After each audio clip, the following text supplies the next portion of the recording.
which I know we're going to get on that too, right? We kind of up on it last week. I didn't plan on it, but we can because the other Acho brother put out that terrible list.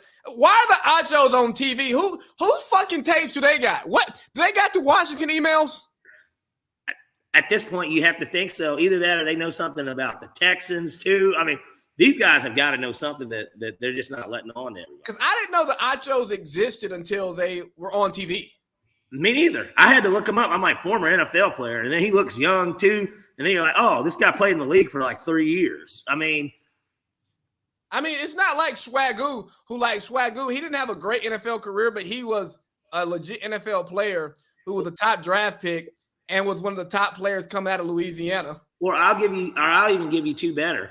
Guys that are actually good on TV, but they had short NFL careers. Or not, well, they were on TV for a little bit. I remember they used to get on Cold Pizza. But obviously local Atlanta radio legends, the Two Live Stews. You know what I mean? You know who the Two Live Stews are? No, I don't listen to Atlanta radio. Well, they were great. I just remember as a kid, I used to listen to them on 790 The Fan when that was the flagship for the Falcons. And either way, they're two black twin brothers that played in the NFL. They probably played for 1 or 2 years, but they were great on radio, and they were solid. They would be on TV too. Like I said, was it Griff, the D lineman for the Falcons? Griff. I don't know. Maybe I got his name mixed up, but there was also a D lineman for the Falcons. He did some B103 work. Now he's doing Chuck Smith. Chuck Smith. There we go. Big Chuck Smith. Sorry. Yeah. Chuck Smith was probably the leading sacker on that 98 team. I remember. Shit, look at Orlovsky. Hell, Harry Douglas was the one talking to Acho. Yeah. Harry Douglas does a little work here too, but that's what I was like, when did Harry Douglas get big time?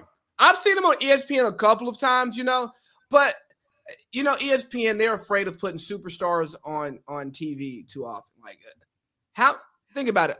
They got superstars on Countdown, not on Countdown, on their Sunday show and the Monday night show. They got Randy Moss, they got Steve Young, but they don't have superstars. Right. In basketball, they got Jalen Rose and who else is on there now? That's it in terms of player, because it was Chauncey too, but Chauncey now is about to get fired. They got games. They winning games though. What they got? Chauncey. They got Steve Smith of ESPN, and they got what we got? Greeny, Wilbon and Greeny. Yeah, those are the guys. And I'm looking at TNT, and now they've brought in Tracy McGrady, and then you see like D-Wade, obviously. D-Wade, Candace Parker, like all the other networks. Yeah, let's shit on ESPN for a little while. They like superstars. Guess what, man? We want to hear from people who actually we remember or people who are good. You know what I mean? Like, right. Again, let me go back to Orlovsky. Do I remember Orlovsky? No. But Orlovsky he's such good. A journeyman backup. Right. Trent Dilfer is good. If you just listen to Trent Dilfer break down quarterback play, for one, he will preface stuff by like, hey, I'm saying this is wrong, but like I can't do this. I couldn't do this right. Right. Well, they get Dilfer's dimes. Like Dilfer, you hadn't thrown a dime since you left Fresno State. Right. I take it back. He had a Pro Bowl season in Tampa. And won a Super Bowl in Baltimore. With the best defense that we've ever seen. Yeah. And a really good running back. In their prime. And Shannon Sharp. Yeah. Priest Holmes was a backup running back to Jamal Wilson on that. Godly. Shit, we got Shannon Sharp talking sports every day. And when you get Shannon not doing the extra shit. I love Shannon on TV. I do. When you really get him breaking down football. So like Colin brings him on every year, the Monday after the Super Bowl in his first hour block. Great. Just great. So he's not doing the bullshit with Skip. He's just really like talking football. You just go. God. And you know what's funny about Shannon too? I remember when I was younger on HBO, there used to be a weekly show Inside the NFL, I think is what it was called. And he was on there and he was really good. I just remember even as a kid, like just super insightful. And obviously he's kind of a clown. So like, he adds a little bit of entertainment and that's what everybody wants. And that's what makes TNT's product so good. Cause Shaq and Charles and Kenny, they really are talking that shit, but like they're entertaining as fuck. Like, Who doesn't want to hear Charles Barkley say anything. Like we want to hear what Chuck's got to say. Like, and the thing is, there's only a few people who can talk crazy to Chuck and get away with it as far as what it comes to on the court, because Chuck would bust your ass and beat your ass. You could argue, really, Chuck's a top 20 player all time. If you look at the numbers, he's a bad man. He was a bad boy. And I mean, I never saw him play, obviously, because he was, he was with the Rockets. I saw him on Space Jam when he was. Right. You know what I mean? And he let that chick beat him. Funny story, too, and then we can get off this, but since this is a football show. But, I ran into Charles Barkley outside of Phillips Arena on the opening night of the Watch the Throne concert.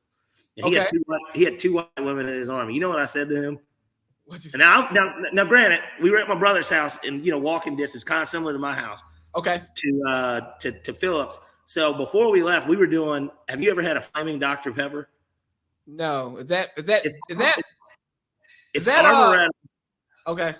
It's Armoretta beer and Bacardi 151 lit over a flame, because that's what it's called. It tastes like Dr. Pepper and it's flammable. So you light it, it flames. You basically kind of shoot it. And either way, so I was kind of pretty fucking hammered headed to that concert. See Charles Barkley with two white women, and I used the classic line from Space Jam. You're Charles Barkley. Let me tell you, he looked at me like I was fucking stupid. Seriously. And he just kept walking. Didn't say hi. Have you listened to a Charles Barkley interview, though? Like him on Pat McAfee, where he really gets to talking his shit?